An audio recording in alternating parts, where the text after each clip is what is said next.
Hai guys, jumpa lagi bersama gue di channel ini. Thank you ya sudah mampir. Nah, di segmen kali ini guys, gue akan share pengalaman perjalanan gue masuk di pabrik pengolahan minyak kelapa sawit yang ada di Pekanbaru. Nah, singkat cerita guys, setelah gue lulus sarjana, ya kan, gue mencoba beberapa pekerjaan yang ada di kota Medan, ya. Banyak sih pengalaman. Terus gue jujur ya, sampai sekarang gue masuk di pabrik ini kayak rasa mimpi gitu loh, kok bisa aku kerja di sini ya. Notabene gue kan banyak berpengalaman di kota, terus di company yang beda bidang dari saat ini gitu ya, bukan di industri. Nah, tiba-tiba gue masuk ke pabrik kayak shock gitu loh ya kan. Dan ya, singkat cerita, di bulan April gue mengikuti proses seleksi di PT Asia Sawit Makmur Jaya. Nah, teman-teman bertanya, Asia Sawit Makmur Jaya ini adalah pabrik pengolahan minyak kelapa sawit yang cabangnya itu ada di mana-mana, di semua daerah di Indonesia sudah tersebar gitu guys. Dia adalah pabrik terbesar yang ada di Indonesia, sudah go internasional bahkan ya. Nah, gue mengikuti proses rekrutmennya, gue mengikuti program AT atau administrasi trainee, gue angkatan 25. Jadi buat teman-teman yang sama mengikuti program yang sama seperti gua, ya kita sejodoh atau kita pasti bakal ketemu di kantor juga nanti ya, walaupun beda pabrik tapi kan satu perusahaan gitu ya. Nah, gua mengikuti proses rekrutmennya, nggak lama setelah itu gua lolos dari tahap-tahap seleksinya ya. Dan teman-teman ya, kalau misalnya kita lolos ya, kita bakal dapat jadwal keberangkatan, dan untuk daerah Sumut, training centernya itu dapat di Pekanbaru ya. Di sana ada tempat training centernya gitu guys. Oke, setelah gua mengikuti tahap seleksi ya, gua diberangkatkan ke Pekanbaru. Nah, di Pekanbaru ini kita ngapain? Untuk aktivitas awal kita seminggu sampai di sana, kita akan mengikuti proses semi militer guys, latihan semi militer, di mana latihan di sana kita bakal disuruh push up, guling-guling, terus merayap. Intinya seminggu ini kalian enjoykan aja lah, enjoy aja. Gue yakin kalian bisa melewati itu walaupun agak berat, tapi kalau teman-teman punya komitmen ya, pasti kalian gampang kok melewati itu. Nah, setelah kita siap mengikuti 1 minggu semi militer tadi, ya kita tinggal fokus mengikuti kelas selama 3 bulan, dimana untuk rutinitas setiap harinya ya, dari jam 5 sampai jam 6 sore kita olahraga 1 jam. Habis itu makan bareng. Kita makannya bukan satu-satu ya guys, makan rame-rame nih ya. Jadi vibe-nya itu beda, serasa asik gitu loh kalau makan rame-rame. Itu asik, seru banget sih mengikuti proses training di kelas di PT Asia Sawit Makmur Jaya. Serius seru banget. Nah, setelah makan, habis itu kita mengikuti kelas pagi dari jam 8 sampai jam 5 sore.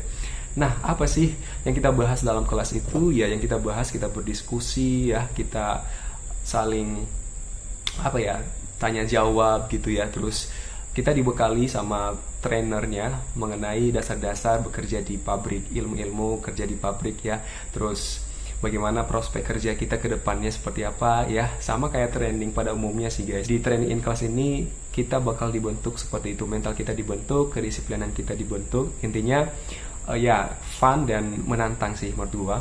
Nah, setelah siap in class ya, kalian bakal dapat jadwal ya. Misalnya nih udah siap 3 bulan, habis itu kalian dapat jadwal untuk keberangkatan OJT ke pabrik masing-masing gitu guys. Untuk kuota satu pabrik itu 1 orang. Misalnya nih kalian ada 10 orang yang ikut program AT, nah 10 orang yang bakal dapat pabrik juga. Nah, kalian bakal dapat 10 pabrik juga, pabrik yang berbeda. Nggak bakal dapat 2 pabrik, satu pabrik 2 orang, nggak bakal dapat seperti itu gitu ya. Jadi di sini mental perantau kita tertantang, mental kemandirian kita munculkan gitu ya. Jangan ketika OJT langsung resign karena susah beradaptasi ya kan, karena susah bergaul lagi ya kan. Jangan sampai seperti itu. Makanya aku bilang, sebelum mengambil program ini harus pikir matang-matang dulu. Jangan enaknya, tapi pikirkan tantangan ke depannya. Bisa nggak ya kamu melewati tantangan yang seperti yang gua bilang tadi gitu loh. Bisa nggak ya gua jauh dari orang tua, bisa nggak ya gua secepat itu beradaptasi dengan lingkungan baru gitu loh. Nah, kalian harus mikirkan itu dulu, pertimbangkan gitu ya. Nah, setelah dapat jadwal untuk berangkat ke OJT, dapat pabrik tempat OJT kalian masing-masing, ya kalian akan di sana OJT selama 3 bulan ya. Bayangkan 3 bulan. Kita ngapain aja sih kalau OJT itu? Nah, di OJT kita beda kalau di kelas ya. Di sini kita nggak ada kelas malam dan juga nggak ada olahraga pagi ya. Kita di OJT ini fokus OJT atau fokus praktek ke lapangan, fokus praktek mengimplementasi ilmu yang kita dapat di training ya. Langsung praktek. Kita masuk kantor itu kita masuk kantor atau pabrik ya. Kita masuk pabrik dari jam 6:30 sampai pulang ya. Bisa sampai jam 5 ya kan. Jadi itulah yang kewajiban kita setelah masuk OJT ya.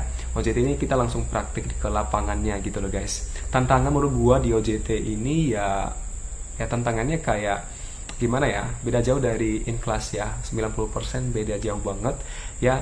Jadi himbauan gua untuk kalian yang akan mengikuti OJT ya, pintar-pintar lah kalian bergaul. Yang terpenting itu kalau OJT adalah attitude-nya kita di pabrik seperti apa, kita sopan gak gitu loh, itu yang terpenting. Kalau attitude kalian ada, sudah mantap ya, yakinlah ilmu itu bakal mengalir sendirinya itu ya. Nah setelah kita OJT, karena gua sekarang lagi OJT juga, gua nggak tahu kedepannya mau ngapain lagi. Gua prospek kerjanya intinya fokus ke bagian personalia guys. Nah kalian pasti sudah tahu ya kalau AT itu fokus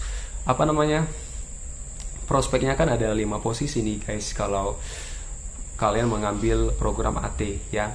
Ada pembukuan, 1 pembukuan, ada personalia, ada timbangan, ada gudang, dan juga ada bengkel. Nah mulai sekarang lah kalian mikirkan kalian itu fokusnya ke ranah mana, ke personalia kah, ke pembukuan kah, atau di mana. Kalau misalnya fokus kalian di situ, kalian udah tahu ya fokus kalian di situ, ya udah kalian fokus dari sekarang, fokus belajar yang memang sesuai dengan passion kalian gitu loh. Yang 5 posisi tadi, antara 5 posisi tadi kalian harus tentukan. Nah ya mungkin itu aja sih ya yang gua sampaikan, rasa OJT gua di sini ya kan, pengalaman gua, perjalanan gua dari seleksi training in class sampai ke OJT yang gua rasakan memang seperti yang gua sampaikan di sini ya. Kurang lebih yang gua sampaikan ini saya mohon maaf kalau ada kesalahan kata, dan gua balik lagi ngomong ya, kalau ini versi gua, ini versi pengalaman gua. Intinya gue mengikuti proses rekrutmen AT atau administrasi training di PT Asia Sawit Makmur Jaya ini. Gue sangat bangga ya, gue bisa bergabung di perusahaan terbesar di Indonesia, bahkan dia sudah go internasional. Gue sangat bangga menjadi bagian dari PT Asia Sawit Makmur Jaya, dan karena gue fokusnya ke personalia, semoga gue bisa dipercayakan menjadi personalia di pabrik kami ya. Semoga lancar, dan juga semoga apa yang gue pelajari selama ini tidak sia-sia, bisa gue implementasikan di perusahaan PT Asia Sawit Makmur Jaya. Oke guys, sampai di sini aja video gue kali ini. Thank you for watching, sampai jumpa di video berikutnya. See you.